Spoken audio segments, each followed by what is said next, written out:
All right, children, listen up. Once upon a time, there was a Jigglypuff. Yeah, woo, we love those. Arf! Then it started raining. Raining? Oh no, not raining! The wind picked up, growing ever stronger, and the Jigglypuff took to the sky. Wait, we can fly? We can fly! And no one heard from it ever again. Arf? What do you know? You're just a dog. Yeah, it died. Arf. Why are you even sad? Death affects all creatures, Jigglypuffs. Ladies, gentlemen, and trainers of all ages, Pokemon is the type of game that just keeps on giving. Week after week, day after day, the community for these games finds out new things. Honestly, I still see people find new things out about Pokemon games that came out over 10 years ago, but obviously the focus today is the current game, Pokemon Scarlet and Violet. As each day passes and millions of people are still playing this game consistently, we are constantly learning more new things about these games, and so today it's time to go over another 6 things that you didn't know about in Pokemon Scarlet and Violet.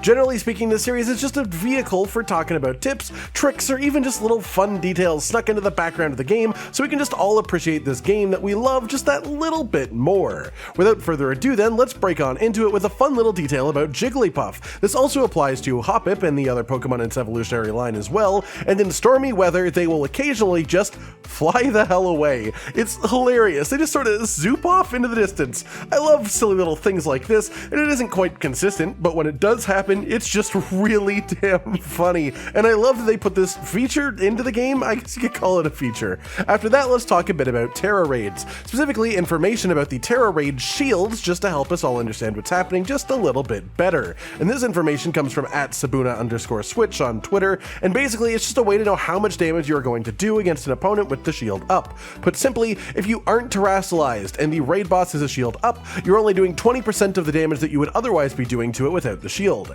If you are terastallized but the move that you used doesn't match your Tera type, it will do 35% of the damage it would if the Pokemon was unshielded.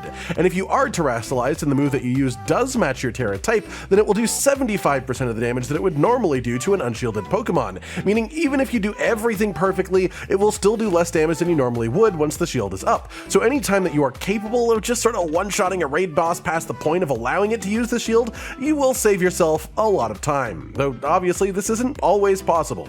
Just hit it really hard and really fast. Then let's take a moment to talk about outbreaks. These are the symbols that pop up once per day on your map telling you about mass sightings of specific Pokemon, and you can reset these with time shenanigans like you can with most daily things in the game, but while these may seem random, you can actually control them a pretty decent amount. We've gone over one method in the past, how if you are in an area where a Pokemon can spawn when you do a reset, you're just more likely to have them pop up within your outbreaks, but you can actually control this even further by eating specific food, specifically encounter type food. According to TTA Decoded within our own comments, the encounter power buff that you get from sandwiches actually affects the outbreaks that will spawn when you do a reset. So if you're trying to create an outbreak for a ghost Pokemon, for example, eat a ghost sandwich or whatever equivalent that you're after. Of course, you can use this to target certain Pokemon, shinies, certain TM materials, or even just if you like standing in a big group of specific Pokemon and you want to make it happen, targeted outbreaks are just a great thing to have the ability to create, and this is just one more method to create those the way that you want. After that, let's talk about resetting. I mentioned the concept of resetting in the last section, and usually you would do that by turning your time backwards or forwards to make your game believe that it's a new day, but if you hate having your time mismatched too far from the actual time, or if you just want an easier process if you are resetting constantly just looking for one specific thing, you can actually set this up quite easily. Simply save your game, then go to your time and date settings and swap the day 1 forwards, then go back in the game. From here you can just close the game and then reopen it, and it will reset your mass outbreaks but not your raids, weirdly because you saved the game before doing the time swap. It resets raids the first time that it registers that it is a new day, but then every time you restart you will get the same raids but new mass outbreaks. As a result, this system doesn't work if you want to reset your raids, but it does if you want to reset your outbreaks, and on top of that it's just, well, quite interesting. It's the only way of resetting that exists that changes your outbreaks without changing your raids if you want to do that for whatever reason. But then also it gives us some interesting information about how the game works just sort of internally, by which I mean the quote-unquote new raids are locked. The raids that you will get when time changes over to midnight are the raids that you will get when the time changes over to midnight, and the game already knows what they are beforehand. They are sort of predetermined. This is why when you restart to the same day over and over, the raids won't change. Conversely though, the outbreaks aren't locked. They are true random, which is why when resetting this way that we are, the outbreaks will change even though the raids don't. As a result, while this is more convenient than normal time and date resetting, it only works for outbreaks, and well, it just tells us a bit about how the game works, and how one system is strangely quite different than the other. I guess this sort of works with our previous entry in this list to make sense. Outbreaks are coded to be more common for Pokemon that can spawn in the zone that you are in when the reset happens, as well as being more common if you have an encounter sandwich active. The only way for that to actually work is if mass outbreaks were truly random, and were decided at the exact moment that the time changes. Raids, however, don't have different ones that show up on the map. Dependent on any of the things like that, you can't actually control what raids will show up, and so it doesn't hurt the system to have them be a locked, rotating, predetermined thing that will always be the same on the same day, on the same reset. Maybe I'm weird, but I find that kind of detail actually extremely interesting, and this is actually the only way to find that out outside of extreme data mining, so I find it cool that you can just learn this by yourself just by doing this unique interaction with date and time switching and saving. With that, let's talk about a favorite pastime of many Pokemon trainers, shinies. Yes, many of us are a big fan of searching for that ever so special version of the Pokemon that we love and adore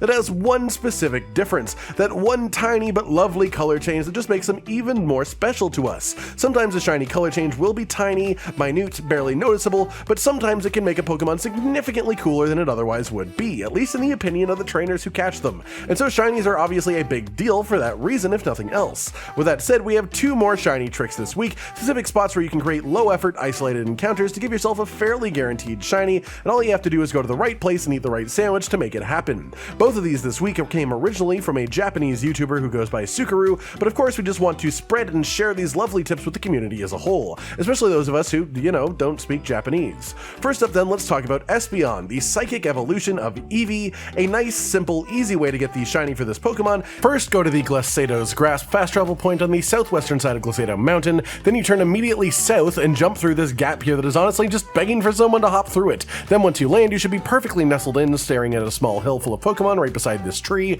The spot that Pokemon spawn here is directly in front of you, and the only psychic Pokemon that spawn in the area are Espeon, and so we have the perfect makings of a shiny farm. So set up your picnic here in front of you, eat a psychic encounter and sparkling power sandwich, and you'll immediately see Espeon spawning in droves in front of you. Wait a little bit to let the maximum of 15 spawn in, and then throw up a picnic and then put away the picnic again to despawn and let them start spawning in again. Using this method, again, only Espeon will spawn, and they'll spawn in front of you entirely. So all you have to do is keep your eyes peeled right in front of you for that green one to pop out, and then of course go grab it. No big deal, easy, simple, shiny victory. After that, we of course have one more shiny farm, and this one is in the Asado Desert area. From the Watchtower checkpoint, just travel west until you reach this spire over here, the most western peak of rock within this desert, and set yourself up on the western side right about here. On this boulder, Pokemon can only spawn at the location directly in front of you that you are staring at, and of course in order to create our isolated encounter, we'll be eating a sandwich, because only one ghost Pokemon can spawn in this location specifically, and that Pokemon is Bramblin, the grass ghost Pokemon.